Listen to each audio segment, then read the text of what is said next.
और ladies particularly इसकी बड़ी सम टाइम एम्बैरसमेंट फील करती हैं। मेलानिन एक पिगमेंट है जो कि मेलानोसाइट्स पैदा करते हैं स्किन के अंदर, और देन वो ऊपर की तरफ भी और सम टाइम नीचे की तरफ भी।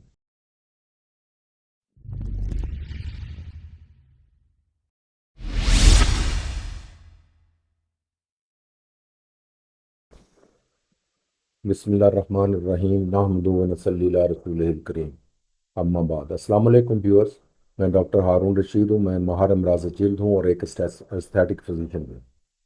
आज एक इंतहाई इम्पोर्टेंट टॉपिक डिस्कस करने वाला हूँ जो जिसकी अहमियत सोशली बहुत ज़्यादा है, और पेशेंट और लेडीज़ पर्टिकुलरली इसकी बड़ी सम टाइम एम्बैरसमेंट फील करती हैं। ये टॉपिक है जी, double tone of the face, यानी चेहरे की स्किन का दो कलर्स में डेवलप हो जाना।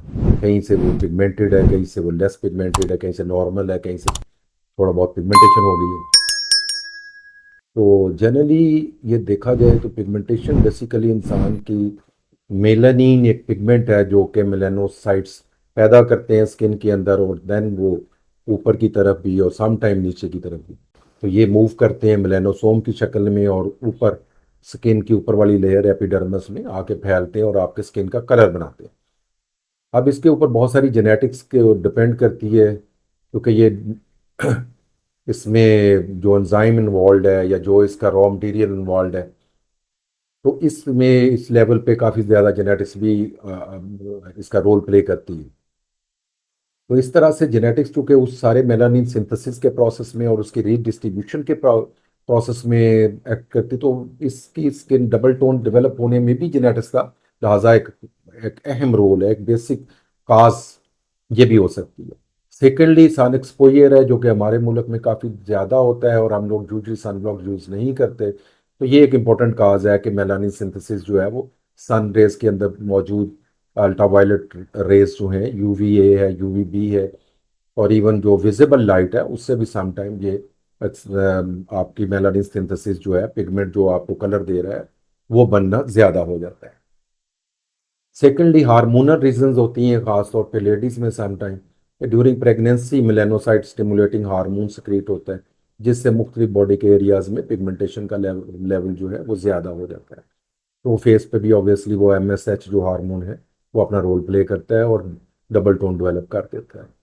और उसके बाद लेडीज़ में सब कॉन्ट्रासेप्टिव पिल्स हैं, वो भी आमतौर पर एस्ट्रोजन और प्रोजेस्टेरोन के ऊपर ज़्यादा मुश्तमिल होती हैं। तो ये कंपोनेंट्स भी पेशेंट्स में, लेडीज़ में स्किन का जो फेस का डबल कलर करने में रोल प्ले करती हैं।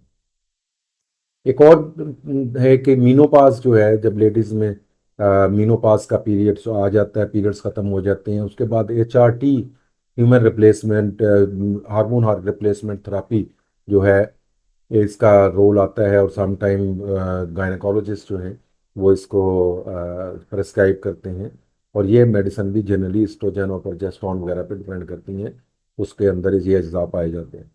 इससे भी बड़ी एज के लोगों में जो मीनोपाज में होते हैं, तो ये एचआरटी ट्रीटमेंट जो है ये डबल टोन का बायस बनता है। तो फिर एक और रीज़न जो है वो एक्नी की है। वहाँ पे भी जब एक्नी आता है तो वहाँ पे मुख्तलिफ ब्लेमिशेस डेवलप होती हैं, उससे भी ये डबल टोन डेवलप होती है। एक और इशू है जो बहुत माइनर है और उसको बड़ा आसानी से करेक्ट किया जा सकता है, वो हाइड्रेशन स्टेटस है समटाइम। हाइड्रेशन स्टेटस जो है अगेन कोएंजाइम Q10 वगैरह पे और सीरामाइड्स पे डिपेंड करता है। तो वहाँ पे भी अगर आज इन चीज़ों की कमी है बॉडी में, सीरामाइड्स जो हैं वो इफेक्टिव नहीं अपना रोल प्ले कर रहे, या कोएंजाइम Q10 वगैरह उसकी डेफिशिएंसी है, तो ये स्किन के साथ, जो हवा के साथ, एनवायरनमेंट के साथ जो बैरियर है, वहाँ से एवेपोरेट होगा पानी और वहाँ पे डिहाइड्रेट होगा, और वो पार्ट ऑफ स्किन जो, वो हिस्सा जो है वो वहाँ पे डार्क नज़र आएगा आपको, जिन as compare to the rest of the face. अब इनकी जो ट्रीटमेंट है, प्रॉब्लम तो ये इससे एक एस्थेटिक है, एक सोशल प्रॉब्लम है, बहुत बड़ा प्रॉब्लम है। अगर एक फेस होता है जो इंसान लेकर के सोसाइटी में मूव करता है, पर्टिकुलरली ये फीमेल के हद तक बहुत ज़्यादा कंसर्न एक इशू है। तो सबसे पहले तो ये है कि आप अपना एक सन ब्लॉक तजवीज़ किए जाते हैं, जो जनरली 30 से 50 SPF सन प्रोटेक्शन फैक्टर उसका होता है। तो ये उसको हर 2 से 3 आवर्स के वक्फे पे लगाना है। यहाँ पे एक दलील होती है कि ख़वातीन के, हाँ जी मैं घर में बैठी हूँ, मैं बाहर नहीं जाती, हाउस वाइफ हूँ, मैंने लगाना है या नहीं लगाना। तो जो इनडायरेक्ट लाइट होती है उसमें सफिशेंट मकदार तादाद में अल्ट्रावायलेट रेज मौजूद होती हैं, जो आपको टैनिंग आसानी से जो पेशेंट है कर सकती हैं, वो पर्टिकुलरली जिसमें जेनेटिक प्रीडिस्पोजिशन हो तो उसमें वो बहुत जल्दी टैन कर सकती हैं। लिहाजा this is a lame excuse. Kindly अपना सन ब्लॉक जो प्रेस्क्राइब किया है डर्माटोलॉजिस्ट ने उसको घर पे भी रह करके आप 2 to 3 आवर्स पे लगाएं। आइडली ये मगरब की तक होना चाहिए, सनसेट तक होना चाहिए, लेकिन फिर भी आफ्टर ऑल जब सूरज की इंटेंसिटी लाइट की कम होती है, लाइक 4 और 5 PM, तो वहाँ तक आपको ज़रूर लगाना चाहिए। यानी दिन में 3 to 4 टाइम ज़रूर रिपीट करना चाहिए। नंबर 2 पे आ जाता है जी, आप अच्छे वाइटामिन लें, क्योंकि आपको पता है कि विटामिन सी का बहुत ज़्यादा रोल है, विटामिन ई का रोल है, नियासिनामाइड जो कि B3 विटामिन है इसका भी रोल है। तो आप कंसल्टेंट से मशवरा करने के बाद को अच्छे जो विटामिन्स हैं, जैसे मैंने ये गुजारिश की है, ये एंटीऑक्सीडेंट विटामिन्स हैं, ये आपने ज़रूर लेने हैं। थर्डली आप आ जाते हैं जी कि एक्सफोलिएटिव जो आपके फेस वॉशेज़ हैं, जनरली इसमें beta hydroxy acid like salicylic acid ये पाया जाता है, और ये एक्सफोलिएट जेंटली आपकी स्किन को करता है। तो इसका इस्तेमाल जो है वो ज़रूरी है। कि सन ब्लॉक है, आपका हाइड्रेशन स्टेटस को सही करना है, विटामिन्स लेने हैं, और उसके बाद आपने एक्सफोलिएटिव ये फेस वॉशेज अच्छा जो है सैलिसिलिक एसिड 1 to 2% के मिल जाते हैं, ऑन ऑन द काउंटर भी मिल जाते हैं, प्रिस्क्रिप्शन पे भी मिल जाते हैं, तो ये यूज़ करना है। उसके बाद कुछ मेडिसिन हैं लाइक विटामिन सी सीरम है, बहुत इन है आजकल, हाइप है इसकी काफ़ी ज़्यादा, और डेफिनेटली ये एक ब्लीचिंग इफेक्ट करता भी है, पिगमेंटेशन को कम करता है। तो इसको आप 2 टाइम डे यूज़ कर रहे हैं, या इसको आप मॉर्निंग में यूज़ कर लें, अगर तो रेटिनाइट्स वगैरह यूज़ करनी है तो वो शाम को कर लें, नाइट पे कर लें और इसको मॉर्निंग में रख लें। अदरवाइज इसको मॉर्निंग और इवनिंग आप यूज़ कर सकते हैं। उसके बाद आर्बुटीन का रोल है, हाइड्रोकाइनोन का रोल है, लेकिन हाइड्रोकाइनोन किसी डॉक्टर के प्रेस्क्रिप्शन के बगैर यूज़ नहीं करने चाहिए।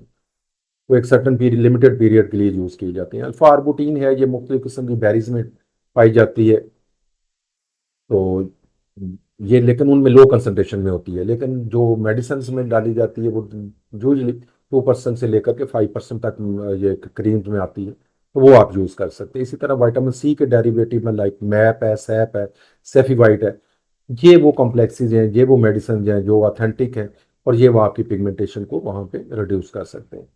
अब इसके बाद एक केमिकल पील का भी रोल आता है, कि जो अल्फा हाइड्रोक्सी एसिड है, लाइक मंडालिक एसिड है, लाइक लैक्टिक एसिड है, तो ये आप ट्राइक्लोरोएस्टिक एसिड है, TSA है, तो ये भी डर्मेटोलॉजिस्ट जो है केमिकल पील भी कर सकते हैं उन पोर्शंस की जो कि बेसिकली टिंटेड है। तो इसके भी 2-3 सेशंस के साथ पेशेंट का वो पार्ट इम्प्रूव कर जाएगा, और उसको सन ब्लॉक पे रखा जा सकता है लेटर ऑन। अब इसमें कुछ थोड़ा सा रोल, अगर एडवांस एक मामलात हैं तो वहाँ पे क्यू स्विच एंड यैग लेज़र है, ये भी पिगमेंटेशन को जो रिमूव कर सकता है। IPL इंटेंस पल्स लाइट, इन मशीनों का भी, इनका भी सर्टन वेवलेंथ के ऊपर ये डिलीवर करती हैं इंटेंस पल्स लाइट, और ये भी वहाँ पे जो पिगमेंट है उसको ब्रेक डाउन कर देते हैं, और वो ब्रेक डाउन होकर के उसके बाद वो फैगोसाइटोज होता है, फैगोसाइटोज होने के बाद वो ग्रेजुअली वहाँ से रिमूव हो सकता है। एक थोड़ा इन्वेसिव प्रोसीजर होता है वो लेज़र में, वो कार्बन डाइऑक्साइड रिसर्फसिंग लेज़र है, जिससे आपकी पिगमेंटेड ऊपर से लेयर उठा दी जाती है, लेकिन ये एक हद तक इन्वेसिव है, इसके ऊपर फ़ौरन नहीं जाना चाहिए। फ्यू स्विच के ऊपर या IPL के ऊपर ज़्यादा सेफ है और इफेक्टिव भी है। इसके आपके there will be a few session, जैसे डिपेंड करता है आपकी कंडीशन के ऊपर।